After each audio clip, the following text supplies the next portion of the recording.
A millionaire CEO finds a cleaning lady sleeping in the bathtub of his suite and falls in love at first sight. Before we start the story, leave a comment. Which city are you watching from? Enjoy the story. Lucy was exhausted. After a whole week scrubbing floors like a private cleaning machine and folding endless sheets, this was the last sweet of the night. After this, I'm going straight home, sticking my feet in the fridge and collapsing on the floor, she mumbled, pushing the cleaning cart like a worn-out tractor. She entered the presidential suite, unimpressed by marble floors, crystal chandeliers, or towels folded into swans. All she wanted was to finish and go home. She cleaned the bedroom and finally reached the bathroom, the real battlefield. The bathtub, it was huge, white, imposing. She knelt down, rested her arms on the edge, and felt the world spin. Sleep hit her like a knockout punch. "Just 5 minutes," she whispered, sliding inside with all the grace of a panda rolling downhill. She lay there, inside the empty bathtub, still in uniform, sneakers on, ID badge dangling, smudged mascara, mouth slightly open. And before she could finish the thought, just 5, she was snoring like a tiny asthmatic kitten. Arthur Garcia, CEO of the Garcia hospitality empire, entered the presidential suite with the urgency of a man 3 minutes away from exploding. A long day, boring meetings, fake smiles, and a cocktail event where the drinks were bad and the conversations were even worse. "All I want is a shower," he muttered, tossing his shirt onto the sofa. He opened the bathroom door with a tired sigh, and what he saw nearly gave him a heart attack. "What?" he shouted, jumping back as if he'd seen a ghost wearing headphones. There she was, a woman, sleeping, in his bathtub, snoring, wearing a cleaning uniform, all twisted up, with one arm hanging over the side and the other hugging a bottle of soap. "What? How? Why?" Arthur stammered, eyes wide, heart pounding. "Ah!" Lucy woke up screaming, sitting up in a panic. "Did the rice burn?" "What? Am I late for school?" she yelled again, whipping her head around. "School? You're in my bathroom." Lucy finally opened her eyes completely and froze. A man, tall, shirtless, angry, rich, yelling, "Oh God, I'm dead. I died and ended up in the wrong heaven. Are you a trespasser? A psychopath? A cleaning spirit?" "I swear I wasn't planning to kill you," she screamed, throwing a sponge at him. "Kill me? Why would I be killed by a woman who smells like disinfectant?" Lucy tried to scramble out of the bathtub, slipped, hit her knee, tried to grab the edge, slipped again, fell backwards, screamed, "I'm stuck. The bathtub caught me." "Are you possessed?" "I was just tired, that's all. I swear, I work here." Arthur paused. He looked at the ID badge around her neck. "Lucy Ramirez, housekeeping. You work here?" "Yes, I did. Now I'm probably fired, or dead from embarrassment, one of the two." Arthur took a deep breath. "You fell asleep in my bathtub, in uniform, snoring." "You heard that?" she whispered, turning bright red. The entire hotel heard it. Lucy tried to get up, but her leg got tangled in a cleaning rag. She fell again, this time on her knees, arms raised. "Please, sir, I beg you. It was just exhaustion. I'm not crazy, just so tired." "Why didn't you sleep somewhere else? A chair? The floor?" "Because no chair has the same charm as this bathtub, right?" Arthur wasn't sure whether to call security or sit down and laugh. "Do you realize what a scandal this would be if a guest had found you?" "I know. I'd be fired, blacklisted, banned from the industry, and probably end up on a website titled, 'Cleaning Lady Sleeps in Guest's Bathtub and Snores in High C Major.'" Arthur crossed his arms, assessing the situation. She was clearly a walking disaster. But she was funny and real, and she hadn't meant any harm. She was just exhausted. "Get up, Ramirez." "Seriously? Am I fired?" "Get up before you become part of the suite's decor." She grabbed her bucket, sponge, and tripped 3 times before reaching the door. "Thank you. I swear I'll never touch a bathtub again. Only showers, I promise." Arthur stood there staring at the bathtub, silent. After a long moment, he laughed, a quiet, muffled laugh, but a real one. "What kind of hotel am I running?" Lucy left the presidential suite like someone fleeing a crime scene. Bucket in one hand, dignity in the other, or whatever was left of it. The hallway was silent, but she swore even the carpet was judging her. "Great, Ramirez. Congratulations. You slept in the bathtub of the hotel's most important guest. What's next? A nap in the kitchen?" she muttered under her breath, sighing as she pressed the elevator button. The worst part was that her brain was on high alert. Tired? Yes. Exhausted? Absolutely. But now, She was awake enough to write a doctoral thesis on extreme embarrassment. She stepped into the elevator, tried to hide in the corner, and pressed the button for the lobby. She just wanted to disappear. Arthur remained there for a few more minutes, staring at the bathtub as if it were an Egyptian sphinx trying to present him with a riddle. The scene kept replaying in his mind. The woman snoring, the shock, the yelling, the confusion. It was unbelievable and funny, way funnier than he wanted to admit. He sighed and walked over to the bed, but sleep was long gone. Instead, he picked up his phone. "Martin, yes, I've arrived. No, I don't need anything right now. Just one thing. Who's in charge of housekeeping today?" "I can check for you, sir." "Do that, discreetly." "Did something happen?" "Let's just say I found a living surprise in my bathtub." He replied before hanging up. He was still smiling. The next morning, Lucy woke up to her alarm ringing like the funeral bells for her own soul. She had slept less than 5 hours. Her body ached in places she didn't even know existed, and the shame from the day before still throbbed like an open wound. "Maybe if I quit before they fire me, I'll still look like a respectable person," she said to the mirror while brushing her teeth. But deep down, she knew she couldn't. She needed the paycheck, the overtime, and most of all, she needed to keep paying for her younger sister's prep course. She put on her uniform, threw her hair up in a messy bun, and rushed out the door to avoid being late. If she was going to get fired, at least she'd do it on time. The hotel was busier than usual. Guests, staff, the strong smell of coffee in the air. Lucy slipped past the front desk with quick steps, like she was on a secret mission to save her own reputation. She was determined to stay invisible all day. But the universe had other plans. During her break, she stepped out of the laundry room carrying a stack of bed sheets and ran straight into him. Arthur. No suit, no security, no warning. And of course, she tripped. The stack of sheets collapsed onto the floor like an avalanche. And to make things worse, one of them flew straight into Arthur's face, covering him from head to shoulders. "I didn't see you there," Lucy shouted, frantically trying to pull the sheet off as if she were defusing a bomb. Arthur calmly removed the fabric, his expression unreadable, and looked at her. Lucy smiled, or tried to. It was more of a nervous grimace than a real smile. "Listen, about yesterday." "Yes, about yesterday," he cut in, still serious. "I've already apologized mentally like 100 times. I just didn't text you because, well, I don't have the CEO's number. I didn't even know you were the CEO, or that you'd be in the room, or that it was your room. Anyway, I don't usually sleep in other people's bathtubs, I swear." Arthur raised an eyebrow. Sleeping in a stranger's bathtub doesn't exactly sound like a good habit. "Yeah, I know. Terrible choice. It's just, the sleep hit me so hard it was like some kind of orthopedic mattress hypnosis." Silence. Long enough for her to wish the ground would swallow her whole. Then, Arthur spoke. "Come with me." "Huh? Now? Like, now? "Yes, now." She stood frozen for 2 seconds, trying to figure out if this was a threat, an invitation, or the beginning of a corporate kidnapping. "I'm still in my uniform. Can I at least put the sheets down?" Arthur turned and started walking ahead, like the world was in slow motion, and he was the main character in an action movie. Lucy dumped the sheets onto a cart and ran after him, completely panicked. "Oh God, this is the day I become a meme," she whispered. Arthur's office was inside his presidential suite. Of course, because CEOs don't have regular offices. They have personal workspaces with city views, futuristic coffee machines, and sofas that look straight out of a European film catalog. Lucy stepped in like she was entering enemy territory. Arthur shut the door behind her and sat down in his chair, as naturally as someone who was always in control. "Sit. I'd rather stand, in a position of regret." "Lucy." She sat. "Okay, I'm ready to be fired now. Go ahead, be honest. Just let me know if I have to sign anything. Like, yes, I slept in the bathtub and won't sue the hotel." Arthur clasped his hands together and looked at her seriously. "I'm not gonna fire you." She froze. "What?"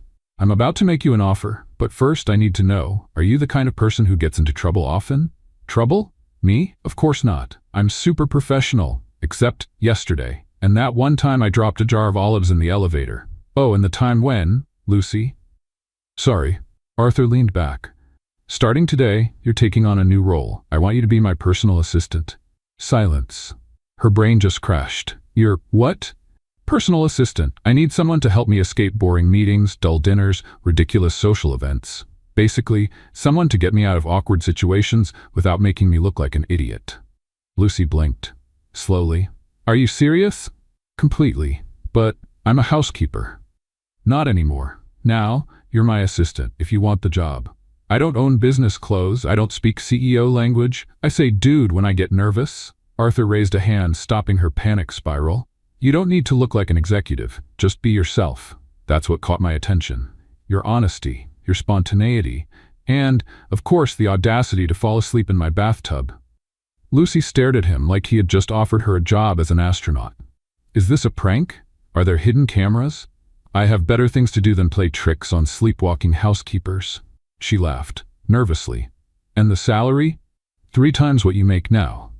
Oh. She almost fainted, but covered it up with a cough. Give me 2 seconds. She pulled out her phone and typed, Carla, if I go missing, it was the CEO. But I'm going out in style. Then she looked at him. Deal. Arthur gave a slight nod, a small smile on his lips.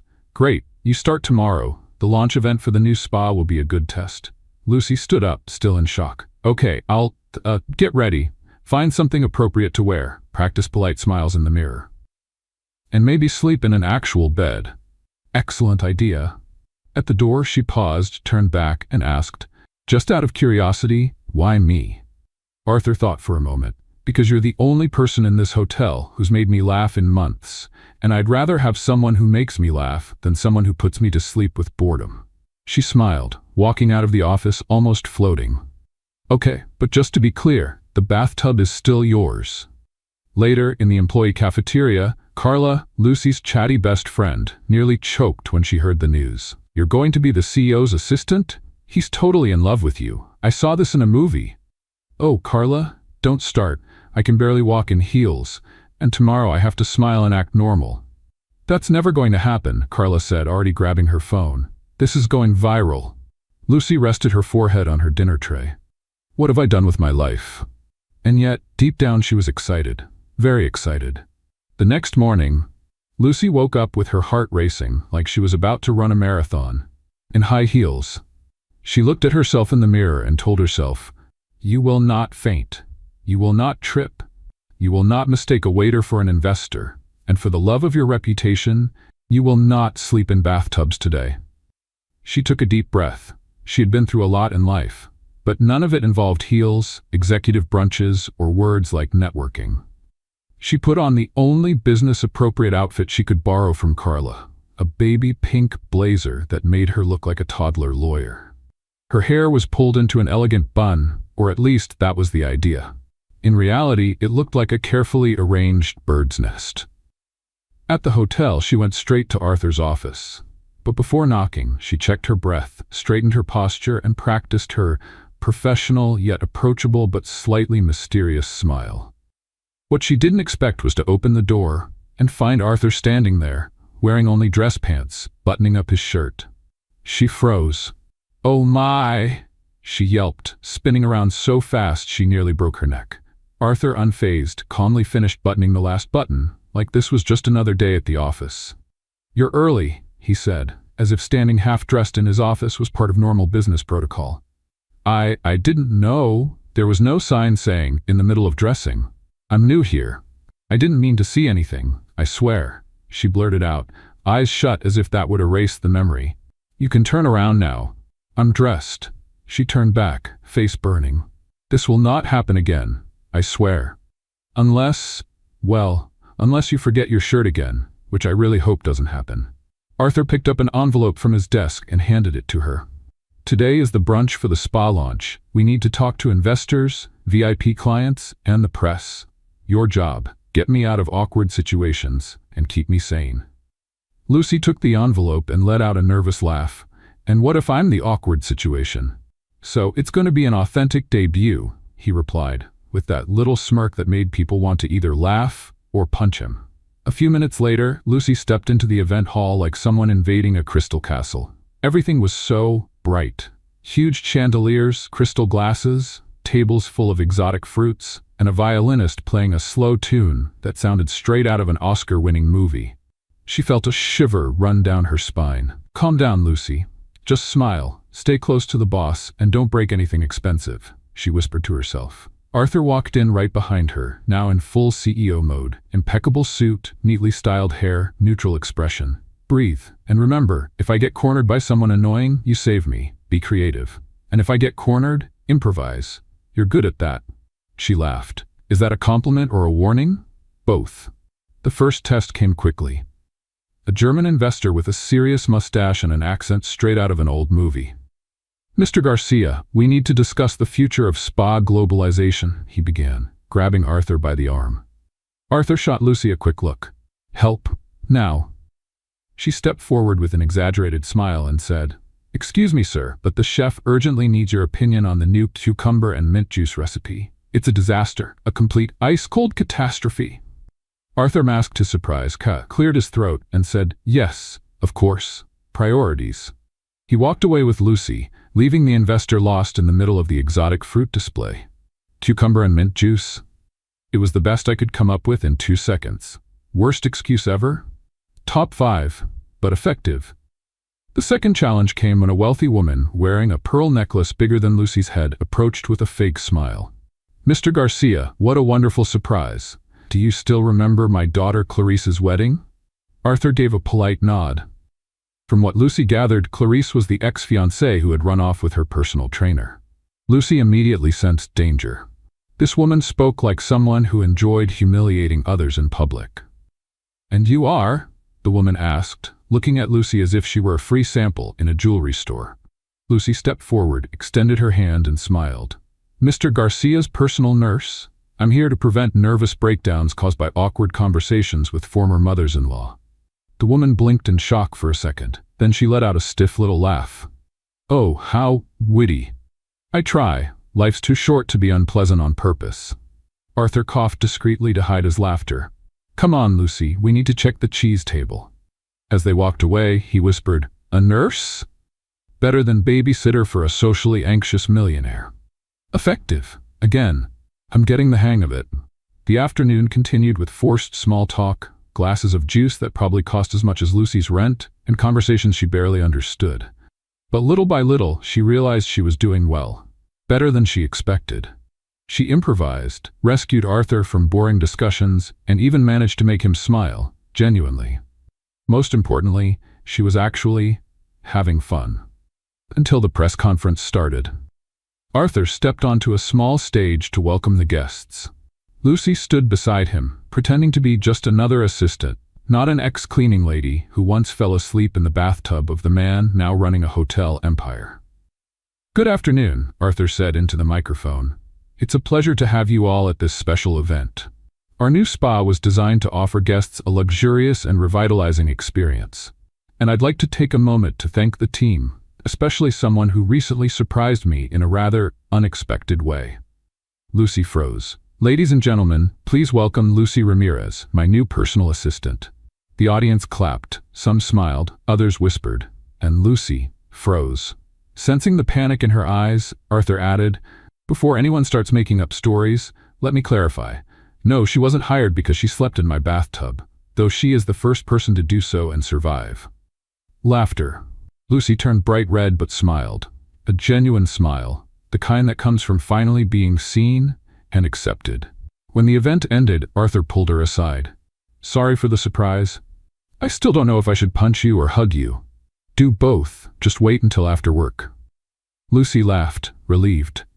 For the record, I'm actually enjoying this. Being my assistant, being more than just the person who cleans up after everyone. Arthur looked at her for a moment. Then he said, You are so much more than that, Lucy. She swallowed hard. Thank you, really. That night, she got home, took off her pink blazer, threw herself onto the couch, and picked up her phone. A message from Arthur. Mission accomplished. More to come tomorrow. Well, and it promises to be even more fun. Lucy smiled. She was still holding her phone, reading the message for the third time. Mission accomplished. More to come tomorrow. And it promises to be even more fun. She dropped the phone on the couch and covered her face with her hands. I survived a press conference with CEOs, triple-digit sushi, and a public joke about my bathtub nap, and I still get a more to come tomorrow? For the first time, She didn't feel like just a spectator in her own life. She was inside the story, messy, improbable, but real. She stared at the ceiling as if it had an answer. "Lucy, dear, what have you gotten yourself into?" The next morning, she arrived at the hotel right at 8 o'clock. Nothing short of a miracle, considering the bus broke down. She almost lost a shoe at the curb, and someone in the elevator mistook her for a guest. She walked into Arthur's office with a slight smile, but he wasn't there. Instead, there was an envelope with her name written by hand. "Well, this doesn't look suspicious at all," she murmured, already opening it. Inside, a short note. "Today, I want you to see something with me. Dress comfortably. No heels or pink blazer, eh?" She frowned. "Comfortable? That sounds like a trap. And what do you mean, no pink blazer?" I was rocking that look, like a marshmallow at a condo meeting, but still. Even so, she rushed to change. She picked dark jeans, a simple white shirt, and sneakers. The survival trio for someone with no clue what's ahead. When she returned, she found Arthur waiting in the lobby, wearing a rolled-up sleeve shirt and a mysterious expression. "Good morning," he said, eyeing her outfit. "Much better. I feel like a spy with no mission." "Excellent, because that's exactly what you are today." She followed him to the car, filled with more questions than answers. "Are you going to tell me where we're going?" "No. And I'm supposed to be okay with that?" "Yes." "All right then. If I disappear, tell my sister she can have my portable charger." Arthur chuckled. About 40 minutes later, the car stopped in front of a small old building with a simple facade. Nothing like the places Arthur usually went. "Where are we?" she asked as she stepped out. "Just come with me." She followed him to the 3rd floor, where he stopped in front of a gray door with peeling paint. "Do you recognize it?" She looked around and widened her eyes. "Wait. This is—" Arthur nodded. "This is where your sister takes her prep course." Lucy froze. "How do you know that?" "I have resources, and I listen carefully." Her heart pounded. "Did you interfere in my sister's life?" "No. I just paid attention and did what needed to be done." He handed her an envelope. Lucy opened it. It was a receipt for the full semester's tuition, under Emily Ramirez's name. Payment completed. Signature A. Garcia. She stared at him, stunned. You paid for my sister's course?" "Yes." "Why?" "Because you worked twice as hard to give her what you never had. And that tells me everything I need to know about who you are." Lucy swallowed hard. "I didn't ask for this." "I know. That's why I did it." She leaned against the wall, trying to process it all. "This is big, Arthur. Really big. It's not charity, it's acknowledgement. But you barely know me. I know enough to know you're one of a kind." She lowered her head, fidgeting with her fingers. "When my mom got sick, I was just a teenager. I dropped out of school to take care of her. My dad had been gone for years. When she passed, it was just me and Emily. I worked every job I could find, cleaning, bakery counter, handing out flyers, and every cent I earned went to her. Because if she has a chance to be someone, then it was all worth it." Arthur was silent for a few moments. Then he took a step closer. "What was your dream?" Lucy smiled, but it was a sad smile. "To be a nurse. I always wanted to take care of people. Maybe because of my mom. I kept thinking, if I had known more, maybe I could have helped more. But life didn't let me. There's still time. Not for me." "Lucy, you take care of people every day. With humor, with kindness. You're already a nurse at heart. All that's missing is the diploma." She chuckled, her eyes misty. "If you say one more nice thing, I'll start crying right here. And I didn't bring tissues." "You can cry. But after that, we're getting a pastel." "A what?" "That's what you do after big emotions. You eat a pastel." She laughed louder. "Arthur Garcia, you are one unusual CEO. And you are one impossible assistant." After grabbing a quick bite at a small diner, Lucy felt lighter. For the first time in years, she wasn't carrying the weight of the world on her own. But the day still had a surprise in store. When they returned to the hotel, Arthur got an urgent call and had to head upstairs for a video conference. He asked her to wait in the lobby, just for half an hour. Lucy sat there, watching the guests come and go, the expensive luggage, the conversations in different languages. It was a whole different world. And then, without meaning to, she heard her name. Lucy Ramirez? The girl he introduced at the press conference? It was the voice of one of the receptionists, the blonde with pin-straight hair, a sharp smile, and a not-so-friendly gaze. "Ashley." They say she used to work in housekeeping, slept in the CEO's bathtub, and now she's his personal assistant. I'd call that a lucky break with a little bit of flirting, Ashley said, dripping with sarcasm. The other employee, Madison, chuckled. Seriously? This sounds like a streaming show. Lucy took a deep breath, stood up, and walked toward them. Hey ladies, everything okay? Ashley turned pale. Oh hi Lucy, I didn't realize you were so close. Very close, like spy mode close. Ashley scrambled to recover. Look, it wasn't personal, we were just… Talking about me like I'm some tabloid story? Madison opened her mouth, then closed it again. Nothing came out. Lucy smiled. Relax, I've heard worse. Someone once said I used disinfectant as perfume. The two of them let out nervous laughs. Lucy leaned in slightly. But just as a friendly tip, don't underestimate me. Life has a funny way of turning tables, and I tend to be in the wrong place at the right time. She gave them a wink, turned around, and walked away. By the time she reached the office, Arthur was still on the phone, but he noticed her out of the corner of his eye and wrapped up quickly. Everything okay? Gossip, judgmental stares, and a touch of sarcasm. The fame package. Want to switch jobs? And give up my chance to keep annoying you with random comments? Never. Arthur chuckled. Tomorrow, we have a dinner with sponsors. Are you coming? If they serve pastries as appetizers, maybe. There will be wine. You've convinced me. That night, Lucy lay in bed with her mind racing. It wasn't just about the new job. It was about being seen, being recognized, being respected. She stared at the ceiling and thought, maybe I don't have to be a nurse to take care of people. Maybe I'm already doing it in my own way. And she smiled, because even without a degree, she was changing lives, including her own. Lucy stared at her reflection in the hotel's restroom mirror, as if she were facing a jury. You just need to look professional, confident. Hide the nerves, and don't mistake white wine for coconut water this time, she told herself. Tonight's sponsor dinner was her second big event. The first had been a mix of chaos and charm, cucumber juice, sarcastic socialites, and an unexpected press conference. But now this was a whole different level. Arthur had said, tonight you'll meet the heart of our empire. The sponsors are demanding, influential, and incredibly boring. That's why I need you. So here she was, in a borrowed burgundy dress, this time from her upstairs neighbor, her hair in a decent bun, and a tiny clutch that held exactly three things: her phone, lipstick, and dignity, though there was plenty of room left for the last one. As she left the restroom and walked toward the private dining room, she felt her heels wobble. But her stride was steady, her expression perfectly rehearsed. I'm amazing, and I'm totally not faking it. Arthur was waiting near the entrance. Dark gray suit, neatly trimmed stubble, and that effortless air of someone who was born wealthy. When he saw her, he paused for a second. You look elegant, professional, impressive, different. Lucy raised an eyebrow. Was that a compliment? I'm still deciding. She smirked. I'm ready. What's the plan?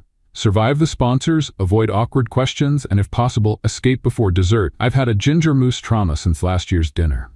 Got it. And if someone starts telling a bad joke? You say there's an emergency and get me out. Can I say you have an allergy to small talk? Brilliant. Use that. The dining hall was a sea of white linen, candlelight, fine glassware, and polite but fake smiles. Lucy recognized several faces from magazines and social media, business moguls, models, investors. They all seemed to know Arthur. And they were all staring at her. The whispers started quietly. Is that the new assistant? Is she the one from the press conference? I heard she was a cleaner. Now she's with the boss. Lucy took a deep breath, kept her posture straight, her smile in place, and her head held high. Or at least, mostly. Remember, she whispered to herself, you're not here because you fell asleep in the bathtub. You're here because you woke up wanting to change your life. And because fate has a sense of humor. Arthur led her to the main table where three important sponsors were waiting. Mr. Collins, an older man with thick glasses and a deep voice. Mrs. Bennett, an elegant woman who spoke as if she were always bored. And Derek Stone, the kind of guy who smiled too much and shook hands like he was trying to crush bones. Good evening, Arthur said, his charm well rehearsed. Good evening, Mr. Garcia. And Mrs. Bennett looked at Lucy. This is Lucy Ramirez, my personal assistant, Arthur replied before she could open her mouth. Lucy extended a firm handshake. Nice to meet you. And just to be clear, I'm not a nurse, a nutritionist, a relative, or a fictional character.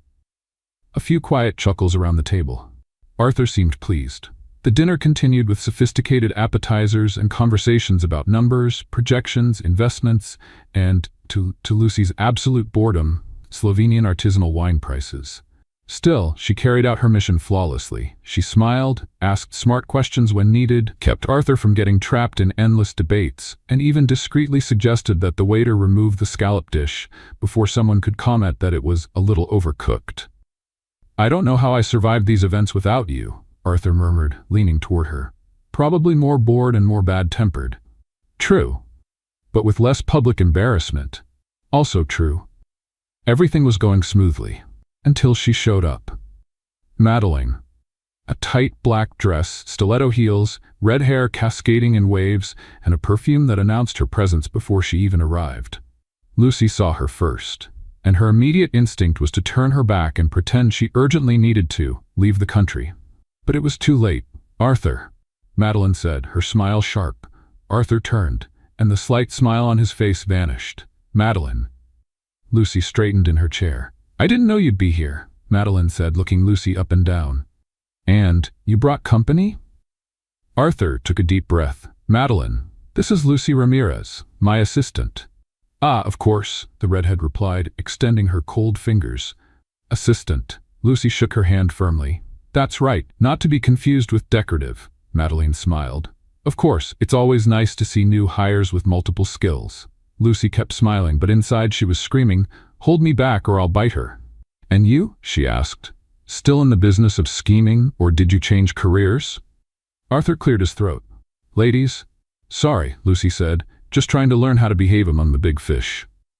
"Some fish have thorns," Madeline replied, still smiling. "And some just swim in circles," Lucy shot back, taking a sip of wine. The air was now as tense as the strap on her brand new heels. Madeline left with class and venom. "It was a pleasure. Good luck, dear." Lucy responded with an ironic wave. "You too. Always nice to see characters come to life." As Madeline walked away, Arthur looked at Lucy, unable to hide his amusement. "You just won the sharpest comeback contest at a gala dinner." "Was that a compliment?" "It was almost a marriage proposal." Lucy laughed, but her expression quickly grew serious. "You were something with her, weren't you?" Arthur hesitated for a second. "We had a brief relationship, before the hotel expanded, before everything. And now she represents competing investors, and loves showing up at my events. Especially when she knows I'm doing well." Lucy nodded, looking away. "Just wanted to know where I stand, so I don't slip into an emotional bathtub again." "Lucy, it's fine. You don't have to explain. I'm just the assistant, remember?" Arthur gently held her arm. "You are much more than that, and if you haven't realized it yet, you will soon." Lucy swallowed hard and took a deep breath. "Okay, but if I become a meme tomorrow, will you help me deal with it? I'll pay to shut down the internet in the whole country." She laughed, feeling lighter. When the dinner ended, Lucy walked down the hotel hallway, heels in hand and soul exhausted. Arthur walked beside her, hands in his pockets. "You know, you surprise me more than anyone I've ever worked with," he said. "That's because you've never had an intern with OCD and a talent for beatboxing," she replied. Arthur stopped. "Thank you for tonight, for keeping you in check, or for not stabbing Madeline with a fork?" "Both." She smiled, but something unspoken lingered in the air. "Do you still think about her?" she asked quietly. "Not like before. Madeline is the kind of person who likes to win, and she doesn't care who she steps on in the process." "And me?" Arthur took a step closer. "You're the kind of person who lifts people up, even when you're on your knees yourself." Lucy fell silent. Was that a compliment? It was almost another marriage proposal. She smiled, and this time she didn't even try to hide it. That night, already home, lying on her bed with her dress still halfway on, Lucy stared at the ceiling once again. But this time her thoughts were different. She was starting to feel something. Something more than admiration, more than respect. Something that could either complicate everything or change everything. And for the first time she wasn't afraid of it, just curious, and feeling a pleasant flutter in her stomach. Lucy's phone buzzed nonstop. Still lying down, she lazily reached for it on her nightstand and squinted at the screen. Lots of messages. Group chats, notifications. One of them was from Carla. "Girl, have you seen what they're saying about you?" Lucy frowned, still trying to wake up. This never starts well. She opened the group chat. "United Cleaners will never be defeated," and saw the screenshot. It was a headline from a gossip page with nearly 300,000 followers. "Housekeeper becomes CEO's assistant after falling asleep in presidential suite. Sources say, romance on the way?" The photo was a terrible montage of her holding a wine glass next to Arthur taken at some event. An arrow pointed to his slightly inclined arm with the caption, "Suspicious touch?" "Oh my God!" Lucy shouted, sitting up as if the mattress had turned into a hot plate. Notifications kept coming. "Is it true that you and Mr. Garcia? Girl, you're everywhere. Even in the laundry group. I'm rooting for you. Way to go, boss." Lucy ran her hands over her face. "Okay, stay calm. It's probably just a silly article. It'll blow over. People forget these things in 2 days." But she knew it wouldn't be that simple. At the hotel, the atmosphere was strange. Employees whispered in the hallways. Some greeted her with curious looks, while others avoided eye contact. In the staff break room, there was only one topic: Lucy. She walked past, pretending not to hear. When she arrived at the office, Arthur was already waiting. Wearing a suit, seated at his desk, phone in hand, his expression serious. As soon as he saw her, he set the phone aside. "Good morning." "Good morning," she replied with a half smile. "So you saw it?" "I did." Silence. "And?" she asked. "I'm handling it." "Are you suing someone?" "I already spoke with legal. We'll find out who leaked the photo and who made up the story." "But Arthur, it's not exactly a lie. I really did fall asleep in the bathtub." "You fell asleep from exhaustion, not to seduce anyone, and you became my assistant because you're talented, not for ridiculous reasons." She took a deep breath and sat down. "I just don't want to be a joke. Not for my sister, not for myself." Arthur looked directly at her. "I didn't want that either, and you won't be, I promise." A few hours later, the rumor had spread to the hotel lobby. A couple of guests whispered about it while waiting for the elevator. "It's her, right? The bathtub girl?" "Looks like it. And now she's his assistant. Quick, huh?" Lucy pretended not to hear, pressing the elevator buttons like she was trying to launch a rocket. She spent the whole afternoon avoiding eye contact, ignoring stares, and trying to focus on work. But it felt like swimming against the tide. At lunchtime, she sat at a table in the corner. When Emma, one of the laundry staff, approached, Lucy thought, "Here we go. Mind if I sit?" "Of course not." Emma sat down, hesitantly. "Look, I just wanted to say, you don't have to feel bad, okay? Some people only talk because they wish they were in your place." Lucy sighed. "Thanks, Emma, but it's not as easy as it looks." "I know. But listen, my sister is a waitress at a smaller hotel, and when she heard about this, she said, finally, someone like us ended up where they never let us be. So thank you." Lucy felt a lump in her throat. "Wow, that was unexpected." Emma gave her a warm smile. "We're rooting for you." But not everyone was. At the front desk, Ashley, with her flawless hair and snake-in-heels attitude, was furiously typing on her phone while glancing toward Lucy. "I bet this will end in either a firing or a promotion if she keeps smiling at him like that." Madison rolled her eyes. "You're just jealous because Arthur never even asked you to bring him coffee. I don't need to get attention by falling asleep in bathtubs, and you never will, because he likes real people, not high-heeled robots." Ashley's face soured. "This is going to blow up, and when it does, let's see who cleans up the mess." And it did. By late afternoon, Lucy got a message from Arthur. "I need to see you. Conference room 2, now." She stood up immediately, her stomach twisting. When she entered the room, she found Arthur and the hotel's legal advisor, Brian Hamilton, a bald man with thin glasses and a permanently worried expression. "Miss Ramirez," Brian said politely, "we have a problem." "Just one?" Arthur handed her a tablet with a new headline. "Scandal at the hotel. CEO favors employee he's in a relationship with." "Oh no," Lucy murmured. "They're saying you are only promoted because of my personal interest and that it compromises internal decisions." "That's ridiculous." "I know, but that's not what the sponsors are saying." Lucy's eyes widened.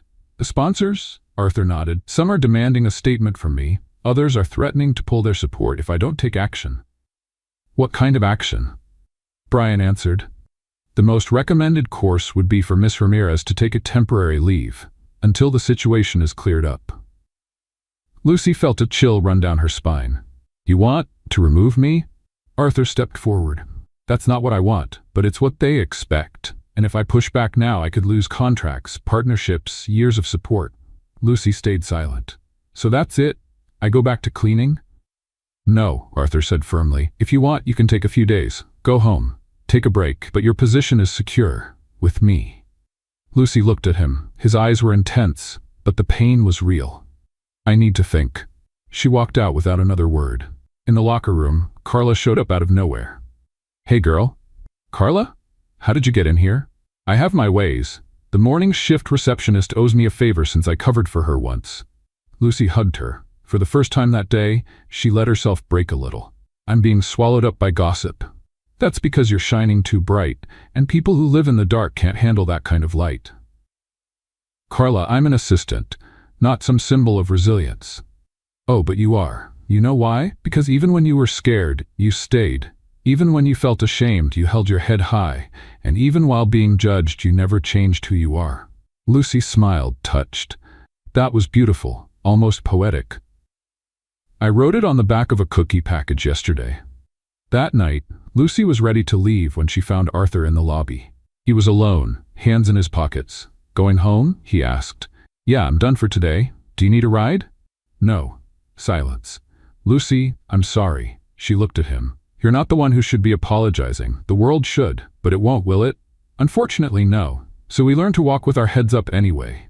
Arthur nodded. I'll fix this mess. I promise. She gave a small smile. This time let me clean it up. On the bus ride home, Lucy stared out the window. The city looked huge, but for the first time she didn't feel small. Just in progress. And despite everything, she knew this wasn't the end. It was only the beginning of something stronger, harder, more real, and she was ready. The next morning arrived before Lucy could get any sleep. She had spent the whole night tossing and turning, her face buried in the pillow, thoughts screaming over each other. You've become a joke. No matter what you do, they'll always think you don't belong. Maybe it's better to disappear before it gets worse. When the alarm went off at 6, Lucy wanted to throw it out the window. Instead, she just slapped it hard and sat up, her hair looking like a modern sculpture of stress. Good morning, public humiliation. Let's shine. She got dressed in silence. Jeans, a simple black t-shirt, comfortable sneakers. Today, she didn't want to look like an assistant or a professional. She just wanted to be invisible. But that was becoming more impossible by the day. When she arrived at the hotel, she noticed the stares were even stronger. Some employees greeted her with those awkward smiles, the kind that said, I'm on your side, but I also want to hear all the gossip. Others didn't even try to hide the judgment in their eyes. She ignored them.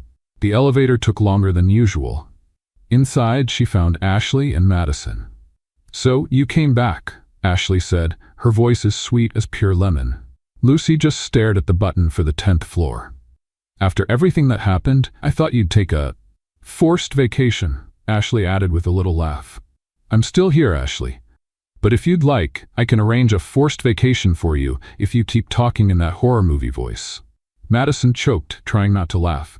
Ashley huffed. The elevator doors opened. Lucy stepped out first, head held high. But inside, the anxiety was eating her alive. Arthur wasn't in his office when she arrived. There was only a note on the desk. Today, we have a meeting with all managers and internal sponsors. Press conference at 5 p.m. Meet me in the main hall. Lucy sat in his chair and spun it slowly, staring at the ceiling. A press conference? Again? What's next? A reality show? She sighed, closed her eyes for a moment, and tried to breathe deeply. But that feeling of not belonging was coming back full force. In the middle of the afternoon, Lucy decided to do something she had been avoiding for weeks, visiting the floor where the cleaning staff still worked. She went up and found Emma, the laundry girl, neatly folding sheets. Lucy, Emma said, surprised. Wow, I thought you had forgotten about us. Me? Never. I just got caught up in a whirlwind of sushi, high heels, and gossip. Emma laughed. So, how are you? Not great. Feels like every time I try to fit in, the world says, no thanks. Emma paused for a moment and then said, we're all rooting for you, you know. Because if you make it, it feels like everyone who scrubs bathrooms, folds laundry, and works behind the scenes can make it too. Lucy swallowed hard. Thank you. Really. Don't let those spoiled people break you, Lucy. They have no idea how strong you are. She smiled, but deep down she knew that sometimes even she didn't realize her own strength. At exactly 5 p.m., Lucy walked into the main hall. There was a small stage with microphones, rows of chairs, and a filming crew from the hotel. Arthur was already there, talking to the marketing director, Jason Miller, and the legal advisor, Brian Hamilton. When he saw Lucy, Arthur immediately walked over. I'm glad you came. I still don't understand what this is. You will. He pointed to the front row and asked her to sit there. She eyed him suspiciously. Arthur, what are you up to? Just trust me. She sat down, but her heartbeat was so loud it felt like it echoed through the room. Minutes later, the guests started arriving. Managers, sponsors, shareholders, and a few familiar faces from high society. And of course, Madeline. She wore a white blazer and high heels, clearly aware she would be noticed. She walked past Lucy without saying a word but flashed that smirk that said, "You're going to fall, you just don't know when." Lucy pretended not to notice. Arthur stepped onto the stage, took the microphone, and took a deep breath. Good afternoon, everyone.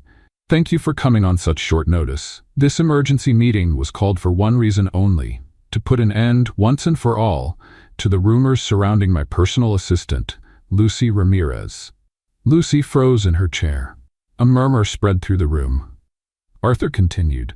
In the past 48 hours, there has been speculation online that Miss Ramirez was promoted for personal reasons, based on assumptions, lies, and a single photo taken out of context. More murmuring. Some laughter. So let me be clear. Lucy Ramirez is my assistant because she is the most qualified person for the job. And no, this has absolutely nothing to do with favors, romantic interest, or any other kind of relationship. Lucy's eyes widened. What? Arthur went on. If anyone here believes that a person's competence is measured by where they come from rather than the quality of their work, you're in the wrong place. Some of the audience murmured in agreement. Others remained silent. Lucy started at this hotel cleaning bathrooms. She once fell asleep in a bathtub after a 15-hour shift, and even then, when she woke up, she apologized and went right back to work. Since then, she has pulled me out of embarrassing situations, stood up to powerful people, and done more for this hotel than some who have been here for years. Jason, the marketing director, nodded subtly. Arthur finished. I'm not letting her go, I'm not apologizing, and if anyone wants to reconsider their partnership with this hotel because of that, the door's open. Silence. Then, from the back of the room, a male voice spoke up. I support Miss Ramirez staying. It was Mr. Bennett, one of the hotel's longtime sponsors. Soon, others started murmuring their agreement. Emma, who had been sitting quietly in the back, cheered. That's right. Lucy looked at Arthur, unsure whether to laugh, cry, or run up and hug him in front of everyone. Arthur looked straight at her, without a microphone, and simply said, Thank you for not giving up. She nodded and smiled. A smile full of everything, gratitude, relief, and something more. Something that grew every time he did what no one else had ever done for her. Defend her. At the end of the event, as the hall was emptying out, Lucy walked up to him. You're crazy. I've been told that before. You just picked a huge fight for me. No, with you, not for you. She crossed her arms. You do know this will have consequences, right? I'm used to those. Silence. Lucy took a deep breath. Thank you. Arthur stepped closer. Do you understand now why I insisted on keeping you here? Yes, but it still feels surreal. Good, let it stay that way. Oh, and just so you know, she added, Madeline nearly exploded with rage while you were speaking. Arthur smirked. That was just a bonus. That night, Lucy went home with her head in the clouds. When she arrived, she found her sister, Emily, studying in the living room. Hey, Lucy said, taking off her shoes. How was your class? Tiring, but good. My biology teacher is crazy. He said he's going to teach genetics using playing cards. That's innovative. And you, how was your day? Lucy smiled. The best and the craziest, but the best. Emily watched her for a few seconds. You like him, don't you? Lucy's eyes widened. Who? Your boss. Me? Arthur? No way, he's annoying and bossy, and sometimes it feels like he can read my mind. So that's a yes? Lucy sighed. Maybe, but he's my boss and that world isn't mine. Not yet. Lucy smiled, thoughtful. Not yet. That night, before falling asleep, Lucy got a message. "Arthur, you're amazing. Thank you for staying." She replied, "If you keep complimenting me like this, I'm going to start charging emotional overtime. I pay in compliments and coffee. Tomorrow, 8 a.m.? I'll be there, ready for another elegant scandal." And just like that, she fell asleep with a smile on her face, because now she knew, no matter what people said, she belonged, and no one was going to take that away from her. Lucy sat at Arthur's office desk, holding a cup of coffee that was still warm but had already lost half its flavor. Or maybe it was just her brain struggling to process everything that had happened in the past few days. She stared at the computer screen, where an email titled "Executive Presentation, New Spa Complex Launch" blinked, waiting to be finished. But her mind was miles away. "You're amazing. Thank you for staying." Arthur's message from the night before kept replaying in her head. It wasn't about the words. It was the way he spoke, the way he wrote, the way he looked at her, as if he had seen parts of her that even she had forgotten existed. She let out a sigh and slowly spun in the swivel chair. That's when Arthur walked in. His dress shirt sleeves were rolled up to his forearms, his hair was slightly tousled, and he had a phone pressed to his ear. "Yes, Jason, no problem. I'll call you as soon as the layout is finalized," he said before hanging up and turning to her. "Good morning." Lucy raised her cup and nodded. So. "Didn't sleep well?" "I slept under the weight of 1,000 judgmental stares. But other than that, all good." Arthur pulled out a chair and sat across from her, watching her closely. "You're still thinking about what happened?" "No, now I'm thinking about what will happen when I mess up again. Because with my luck, I'll probably slip on a polished floor, on live television." He chuckled. "You handled everything better than a lot of people who have worked with me for years." "You say that because you've never seen me cry over a documentary about an abandoned penguin." Arthur leaned forward, resting his arms on the desk. "Lucy, can I ask you something?" "Sure. But if it's about what happened yesterday, I'll only answer if it comes with a scoop of ice cream. It's about you." She raised an eyebrow. "Me? What do you want?" Lucy blinked. "Huh? What do you mean? In life, in your future, what do you want, besides surviving the corporate world and avoiding becoming an internet meme?" She was silent for a few seconds. "I want my sister to go to college. I want her to never have to work 14-hour shifts just to pay rent. I want her to have a good bed, a good life, and never have to scrub rich people's sinks with steel wool." Arthur nodded with a small smile. "And you?" She hesitated. "I'd like to study, maybe nursing. Medicine is too far out of reach, but taking care of people, I've always liked that, but I don't know if it's too late." "It's never too late." Lucy looked away. "Easy for you to say when you have an empire at your fingertips." Arthur was silent for a moment. Then he stood up. "Come with me." "What? Now?" "Arthur, I'm wearing sneakers and a coffee-stained shirt. This feels like the start of an emotional kidnapping. Trust me." Minutes later, they were in the hotel parking lot, and Arthur unlocked a car different from the one he usually used, a regular black sedan. "No driver today. Just us," he said. Lucy got in, still skeptical. "If we end up in an open field with horses and romantic music, I swear I'm running away." Arthur laughed. "Relax. Nothing that cheesy." "Good, because I didn't bring bug spray." They drove for a few blocks until they stopped in front of a modest-looking building with a glass facade and signs still being installed. Lucy read, "Project Vita Community Support Center." She looked at Arthur, confused. "What is this?" "Come in." She followed him. Inside, there were spacious rooms, some still under renovation, with furniture being assembled, boxes of school supplies, brand new computers, and a small library in the process of being organized. "This is my new project," Arthur explained. "A support center for families in vulnerable situations. Classes, medical support, workshops, a community dining hall." Lucy looked around in silence, taking in every detail. "And what does this have to do with me?" Arthur stopped in front of one of the rooms, where a plaque was waiting to be mounted. "Lucy Ramirez Room, Training in Dreams." She froze. You're joking, right?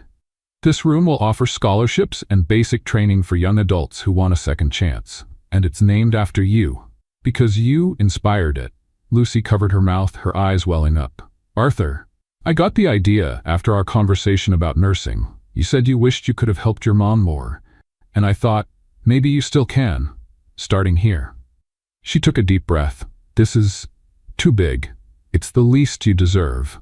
They stood in silence, the kind that doesn't feel heavy but fills the space, a silence that said everything. Arthur looked into her eyes. You changed me, Lucy, ever since that day in the bathtub. She let out a nervous laugh. I still think I should have been fired on the spot. Good thing you weren't. She took a step closer. Arthur. If you kiss me now, it's your fault. He smirked. And if I say it's your fault, then I'll accept it, because I want to, too. And then, without another word, he gently pulled her in by the waist and kissed her. It was soft, unhurried, but full of everything they had been holding back for too long. The doubts, the jokes, the looks, the silences. It all fell into place in that moment. When they pulled away, she kept her eyes closed for a second. Okay, that was unexpectedly good. Better than a pastry? Almost. They both laughed. Well, now we have a problem, Lucy said. Why? Because now I'm going to have to kiss you again someday. Let's put it on the calendar. Schedule it after my next existential crisis. Already reserved. Back at the hotel, Lucy's mind was still spinning. The kiss, the community center, the room with her name on it. It was all too much. And yet, it felt right. But of course, the universe never lets things stay calm for long. She was in the elevator when she ran into Madeline. Of course.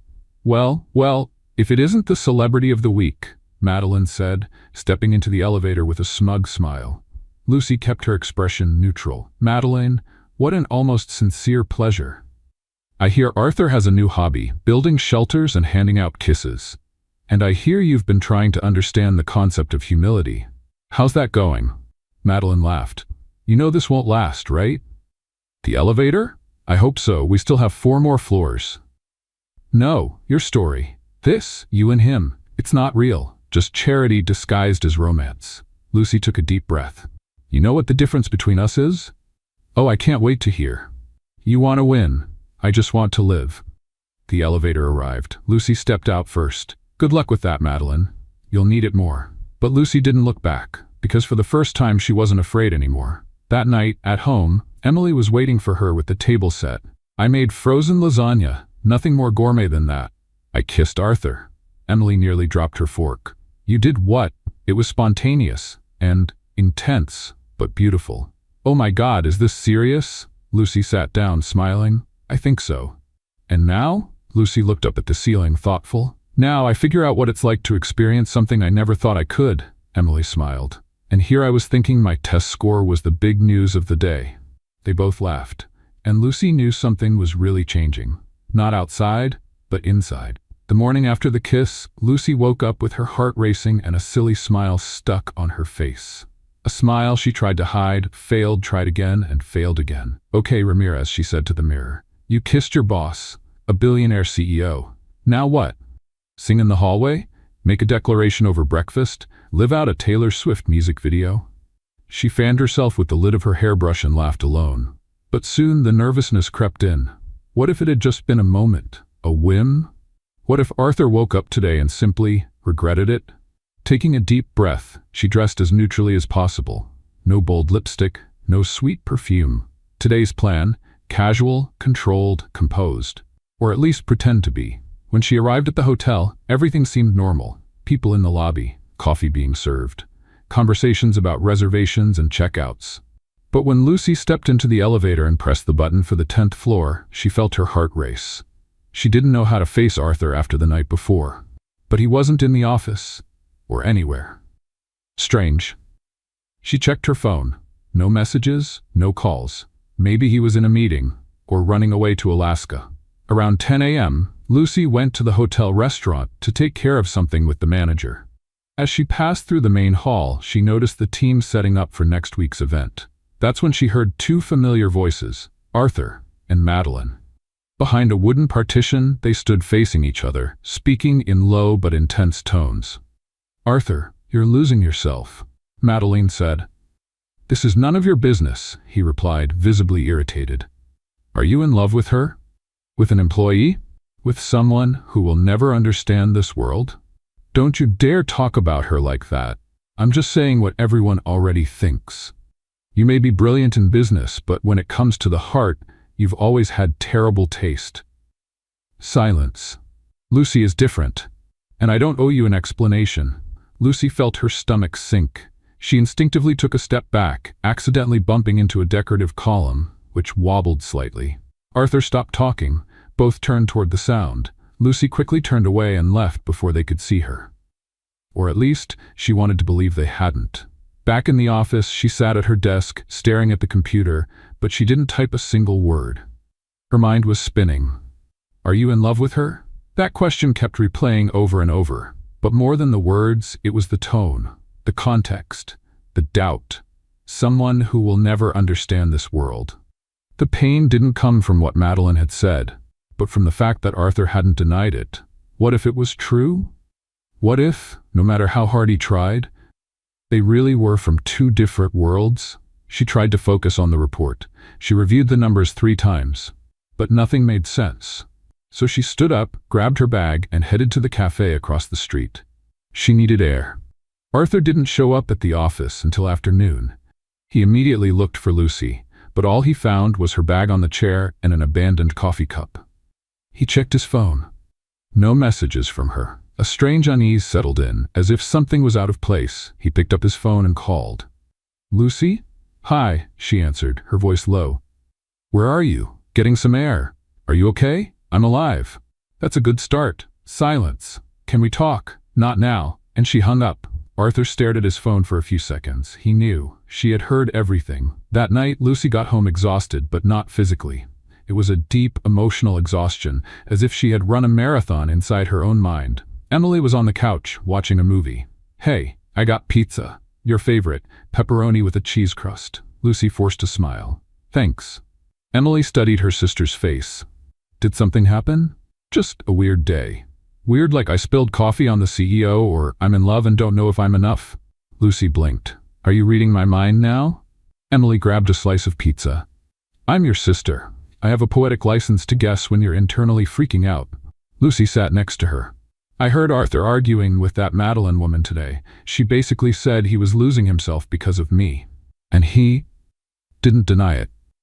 Emily chewed slowly. But he didn't agree either, did he? Not in words. And what does your heart say? That maybe she's right, that this world isn't for me? Emily turned and looked at her firmly. Lucy, you got here on your own. You made this guy care. You made an entire hotel stop to listen to you. Don't shrink yourself because of bitter people.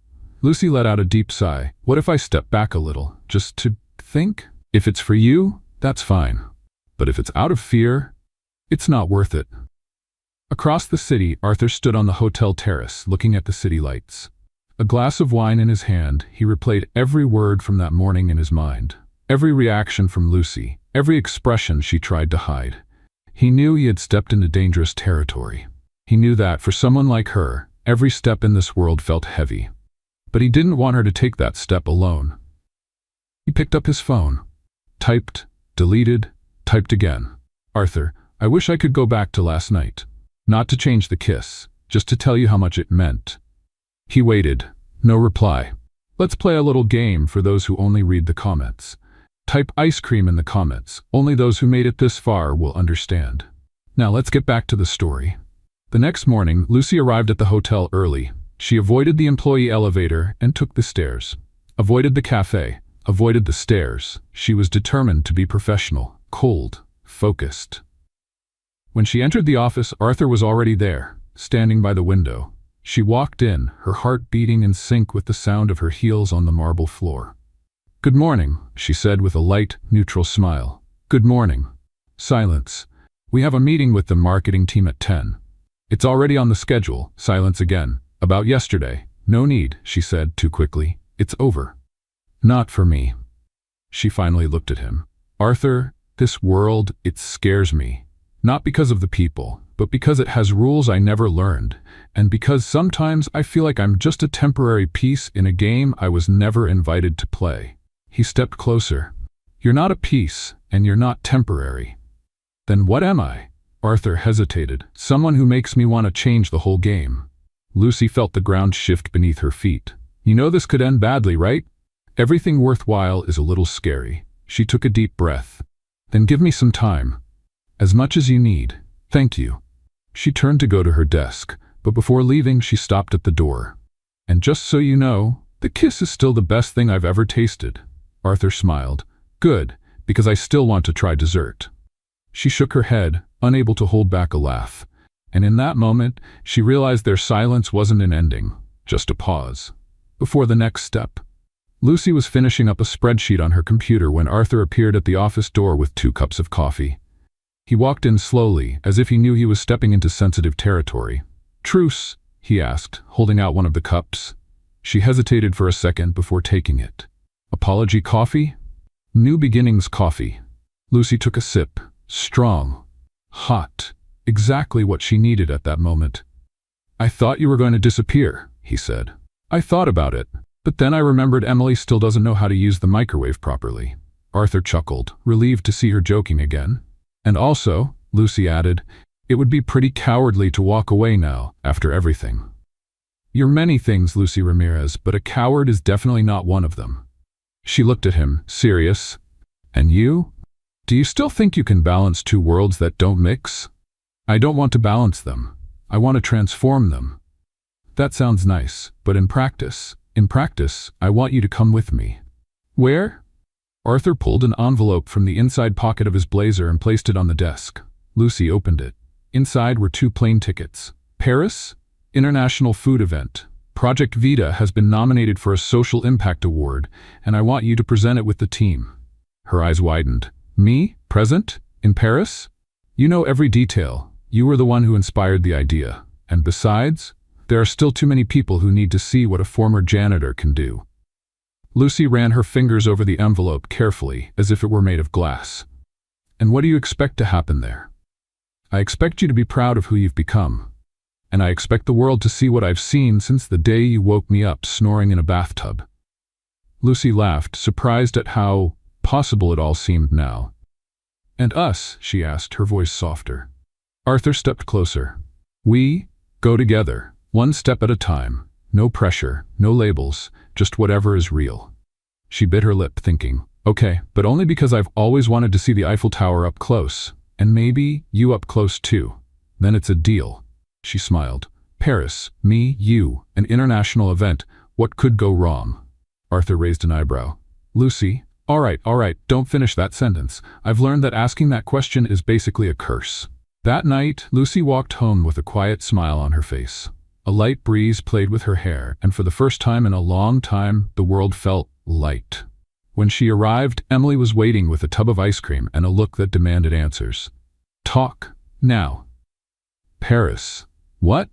"Arthur wants to take me to Paris, an event, presenting Project Vita." "I knew it," Emily shouted. "This is a movie, Lucy. You're living a movie. Calm down, there are still 2 chapters left for everything to go wrong." Emily laughed. "And are you going?" Lucy sighed. "I am, and not just for him, but for me, for Mom, for you, for everything I never thought was possible." Emily hugged her tightly. "Go and make it count." Lucy closed her eyes. She was ready, or almost, but with Arthur by her side, maybe she didn't need to be completely ready. She just needed to go. Lucy looked out the car window as they drove through the cobblestone streets, passing charming cafes, old facades, and the golden glow of the Eiffel Tower in the distance. It felt like being inside a movie. Except this time, she was the main character. "You're very quiet," Arthur said beside her. "I'm just trying to understand how the girl who was cleaning bathrooms last week is now in Paris to present a project." That girl always had this potential. She just needed the right space to show it. Lucy smiled. "Careful, you're starting to sound romantic." "A little romance never hurt anyone," he replied, his gaze making her heart race. They arrived at the boutique hotel where they would be staying. It was small, elegant, and cozy. 2 rooms reserved, because Arthur knew how to respect her boundaries. And Lucy, she was grateful for that. After settling in, Lucy went straight to the balcony. The view was breathtaking. The city was alive, and for a moment, she felt like she was exactly where she was meant to be. That evening, the opening dinner brought together important names from the worlds of gastronomy, philanthropy, and European media. Lucy wore a simple but elegant black dress, her hair in a loose bun. She looked around, trying to appear confident, even as her hands grew clammy. Arthur approached. "Ready?" "More or less. I'm trying to pretend this is normal." The only unusual thing here is the price of this sparkling water. Relax. You just need to be yourself. She laughed. That usually gets me into trouble. Only when you invade bathtubs. They laughed together. A few minutes later, they stood in front of the presentation panel. The event host called Arthur to the stage, but instead of going alone, he held out his hand to Lucy. "Come with me." She hesitated, took a deep breath, and stepped up. Under the bright stage lights, Lucy faced the audience. Arthur began talking about Project Vita, its social impact, and the results. Then he passed the microphone to her. Lucy swallowed hard. "Hi, I'm Lucy, and I'm not an expert in anything. I don't have a degree, I didn't come from a wealthy family, and my story didn't start out beautiful. But today, I'm here because someone believed I had value, and this project is about that. Giving value to those the world ignores." The audience was silent. "I've cleaned bathrooms, folded bedsheets, taken 2 buses to get to work, and been judged more times than I can count. But now I help others believe they can do more, that they deserve more, that they have the right to dream, even when the world tells them otherwise." Applause. Lots of it. Arthur looked at her as if he were seeing her fullest self for the first time. And Lucy, for the first time, felt like her voice truly mattered. After the event, they walked back through the illuminated streets. "You were amazing," Arthur said. "I almost threw up before going on stage." "No one noticed?" "Good." Silence. They stopped near the Seine River. The city's reflection shimmered on the water. "Arthur," Lucy began, "why did you choose me? Because you don't pretend, because you truly feel, and because you made me feel again." She lowered her gaze. "Sometimes I still feel like I'm not enough for all of this." Arthur took her hand. "Lucy, you are more than enough. You are the kind of change this world needs." She looked at him, her eyes shining. "So, what if I want to keep changing the world, but with you by my side?"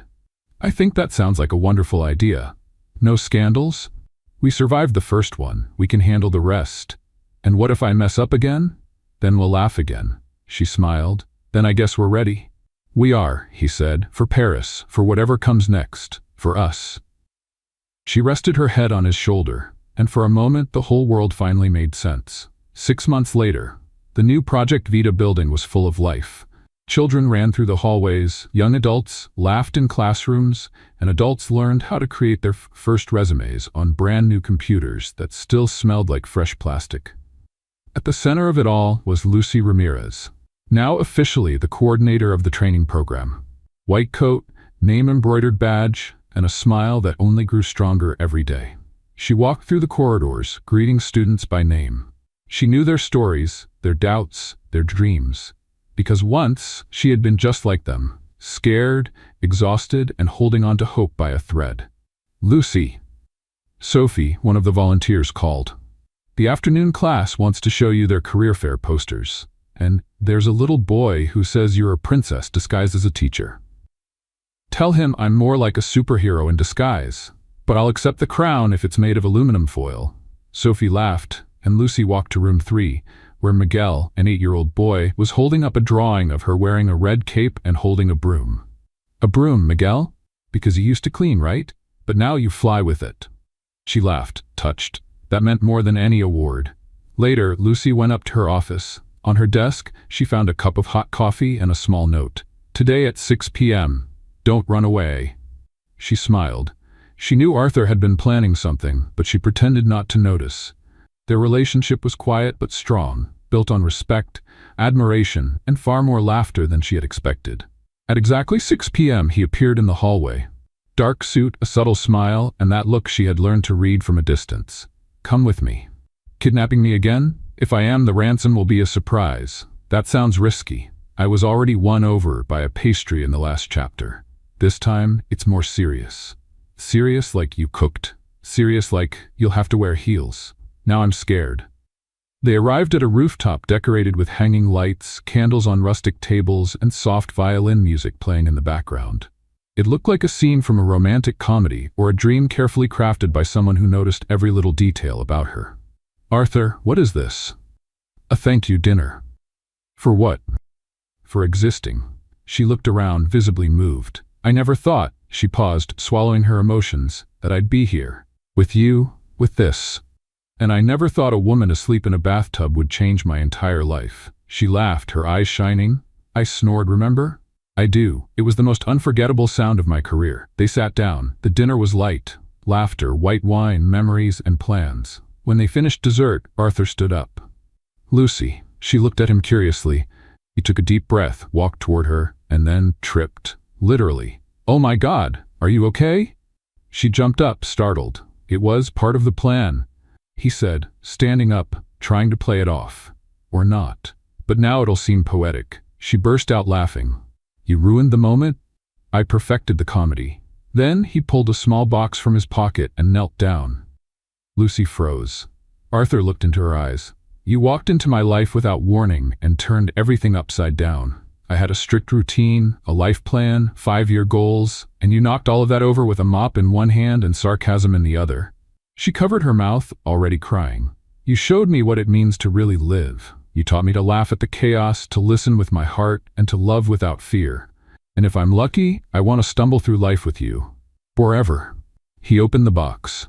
A simple, elegant ring with a small diamond and an inscription inside. 5 more minutes. Lucy laughed through her tears. Arthur. Lucy Ramirez, will you be my wife, my partner, and the only person allowed to snore in the bathtub of my heart? She burst into laughter. I can't believe you just said that. I thought about it for weeks, and I still think it sounds romantic. She took a deep breath, knelt down too, and hugged him. Of course I will, you crazy CEO. They kissed right there, between candles and laughter. 2 months later, the garden at the Vita project had been transformed. White decor, light wooden chairs, simple but breathtaking flowers. Children held little baskets of petals. Volunteers laughed among the guests. Sophie had been crying discreetly since breakfast. Lucy walked down the improvised aisle in a light lacy dress, her hair down with small flowers woven in. She walked slowly, full of emotion, to the sound of violins and soft sighs from the guests. Arthur waited at the altar with the grin of a boy. Navy blue suit, burgundy tie, and that look of someone whose life had changed forever the moment she entered it.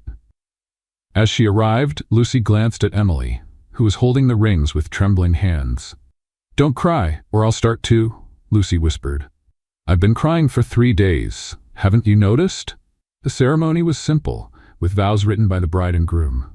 Arthur started. Lucy, you are the most beautiful chaos that ever entered my life. Before you, I thought love was something controlled. But now I know love is a mess, laughter in the middle of a meeting, and a kiss that tastes like strawberry ice cream. Lucy laughed, sniffling. And even though I will never understand how you forget your email password every week, I promise to always remind you of who you are, the woman who changed everything. Lucy took his hand and began. Arthur, you were the last thing I expected.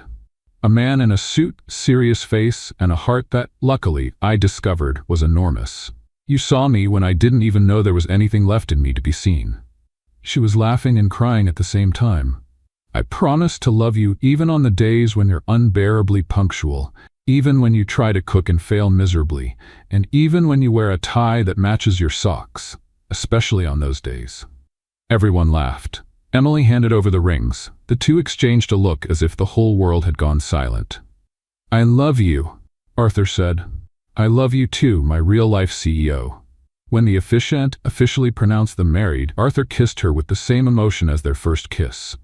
And Lucy smiled, knowing she would never be alone again. At the reception, Arthur pulled Lucy to the middle of the dance floor as a slow song played. They danced awkwardly, laughing and whispering jokes to each other. Are you ready to sleep next to a professional snorer? Since day one. And if I snore again, I'll record it and make it my ringtone. Lucy threw her head back, laughing. You are the best mistake I ever made. Arthur pulled her closer. And you are my favorite beginning. Later, as they left the party and walked toward the car decorated with tin cans and a makeshift sign that read, Just married and still alive, Lucy looked back at all the smiling faces and then at Arthur. You know what's crazy? What? All of this started with a nap. The best love stories start when we least expect them, and when we accidentally fall asleep. They laughed and kissed again, because there, among confetti, friends, and love, Lucy knew she had finally found her place in the world. And this time, she didn't need to wake up. What did you think of Lucy and Arthur's story? Leave your thoughts in the comments. Rate this story from 0 to 10. What score would you give it? Subscribe to the channel and turn on notifications to follow all our stories, and check out more heartfelt stories by clicking here on the final screen.